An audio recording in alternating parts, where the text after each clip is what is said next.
अगर आपसे पूछा जाए BF3 को आइडेंटिफाई करिए, क्या ये लुईस एसिड है या लुईस बेस है, तो आप क्या करेंगे? सबसे पहले आप शुरुआत करेंगे, आप BF3 का स्ट्रक्चर ड्रॉ करेंगे। BF3 के स्ट्रक्चर को ड्रॉ करने के लिए सबसे पहले आप बोरॉन का इलेक्ट्रॉनिक कॉन्फ़िगरेशन देखेंगे। इसका एटॉमिक नंबर होता है 5, ठीक है। तो इसका इलेक्ट्रॉनिक कॉन्फ़िगरेशन होगा 2 3, यानी कि इसके आउटर मोस्ट में आप 3 इलेक्ट्रॉन ड्रॉ करेंगे।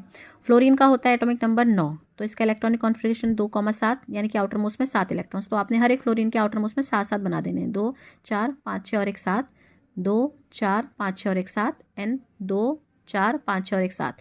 तो क्या किया, एक एक फ्लोरीन और एक एक ब्रोमीन के बीच में एक एक इलेक्ट्रॉन के का शेयरिंग हो गया। फ्लोरीन ने अपना एक इलेक्ट्रॉन दे दिया ब्रोमीन को, यहाँ भी एक इलेक्ट्रॉन दे दिया और यहाँ भी इलेक्ट्रॉन दे दिया।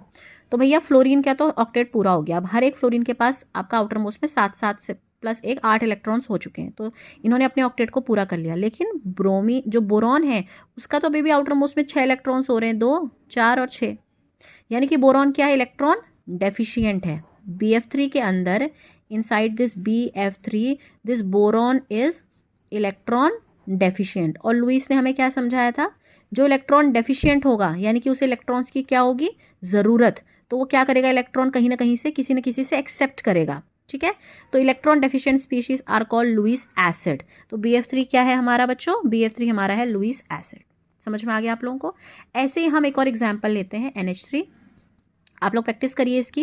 क्या करेंगे, सबसे पहले NH3 अगर आपको पता लगाना है कि ये लुईस एसिड है या बेस है, तो आपको बस एक ही चीज़ ध्यान रखनी है कि इसमें आपका जो नाइट्रोजन है, जो सेंटर एटम है, वो इलेक्ट्रॉन रिच है कि इलेक्ट्रॉन डेफिशिएंट है। जैसे BF3 में तो बेचारा बोरॉन जो था वो इलेक्ट्रॉन डेफिशिएंट था, फ्लोरीन के साथ बॉन्ड बनाने के बाद भी उसके पास इलेक्ट्रॉन्स की कमी है। तो अभी देखते हैं चलिए NH3 में क्या केस होता है। आपको पता है नाइट्रोजन का एटॉमिक नंबर कितना होता है, 7 होता है ना। तो 2,5, यानी कि आप आउटर मोस्ट में इसके 5 इलेक्ट्रॉन्स तो बना दीजिए, 1 2 3 एंड 4 और 5।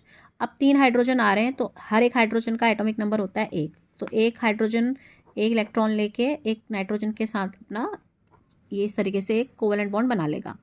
अभी क्या हो गया, हाइड्रोजन्स का तो पूरा हो गया, हाइड्रोजन्स तो अपने आउटर मोस्ट में 2 इलेक्ट्रॉन्स लेके सेटिस्फाइड हो गए। पर नाइट्रोजन का क्या है, अभी नाइट्रोजन के पास ये एक इलेक्ट्रॉन का पेयर क्या है, एक्स्ट्रा है।